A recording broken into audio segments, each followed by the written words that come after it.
Hi, good morning, Arthritis Warriors. This is Dr. Jonathan Flordelis, and you can call me Dr. Joff. Here, we're going to talk about diet. A lot of the patients are always asking what food is best for arthritis, and most of the patients I have are actually patients with osteoarthritis. So, for today, we're going to talk about what foods to avoid if you are a patient with osteoarthritis.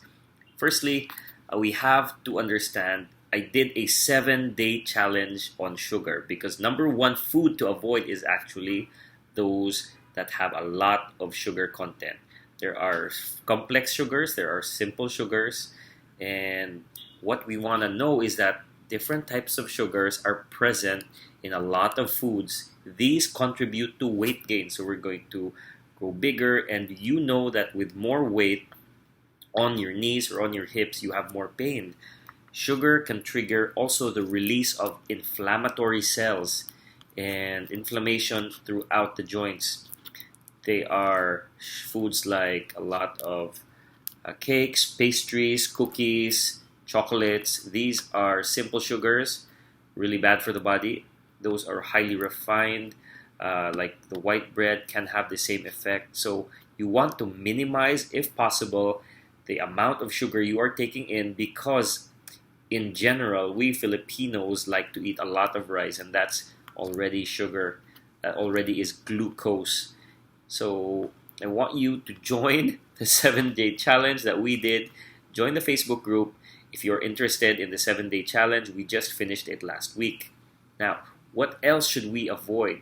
Too much sugar is bad, but also too much salt is bad. What happens when we have a lot of salt?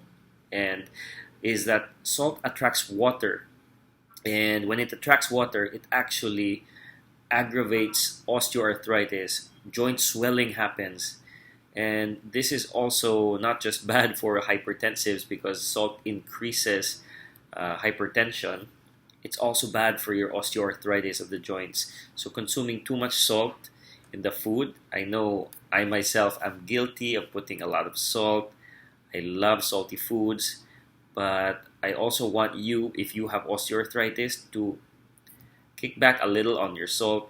A lot of processed foods, we Bisaya, we love to eat mga salted fish, buwad. They actually contain a lot of salt. They're preserved, and that can worsen your osteoarthritis. Now, we're going to go into the different fats. There are good fats, there are bad fats. So trans fats and saturated fats are very common in processed foods, and they can trigger inflammation. There is a omega-3, which is good for arthritis. Omega-3 fatty acids or omega-3 oils, like the fish oils, but you have omega-6 fatty acids, omega-6 oils that are present in vegetable oils, sunflower, corn oil. So that's why I do recommend more on the coconut oil, palm oil, and olive oil if you're going to use a lot for cooking because they are better for you. So avoid omega-6 oils, avoid the corn and sunflower oils. There are different types of cooking oils. There are good and bad fats. So I want you to know that. MSG is something that is very common, especially in a lot of foods. And in MSG or monosodium glutamate, you can have this mixed in foods, soups, and this can be bad for your arthritis as well. If you are an alcoholic or you just like to take an occasional drink of alcohol or beer, the Arthritis Foundation actually recommends that you limit your alcohol intake because it can interact with your medications, especially if you're taking some painkillers. So avoid alcohol, avoid smoking, of course, that's bad for you. I hope you don't smoke. And you remember that some patients have certain food sensitivities or food allergies. If you have a food allergy, even though you love that food, it may also worsen your arthritis. So removing these certain foods from your diet, and if you've never tried an elimination diet before, you can do this. This can be helpful for you. I would recommend that you start with a journal. This is good not just for osteoarthritis patients, but even for those patients with rheumatoid and uric acid or gouty arthritis. An elimination diet, because you may not know that this food is always there, or this preservative is always there, or this type of processed ingredient, this sauce is always in your food.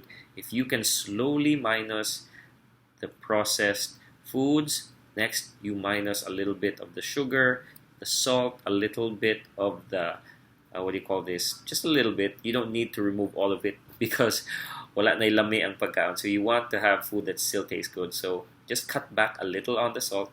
I don't want you to eliminate the salt. Cut back a little on the sugar, and check out if your foods are processed. Are they fresh? What oils you are using? A little notebook on what you want to remove. If I were you, I would remove small things like if you are using certain sauces, you might want to remove the sauces before you remove the salt and the sugar. If you want to remove processed foods, that is an option as well. So I hope this was valuable to you. Now, if you are interested in the sugar challenge, join the Facebook group where we talk about how to improve your arthritis pain without any medications or surgery. That is separate, another group that is not part of this Facebook page. So hope this was helpful. Much love and respect. This is Dr. Joe. Bye-bye.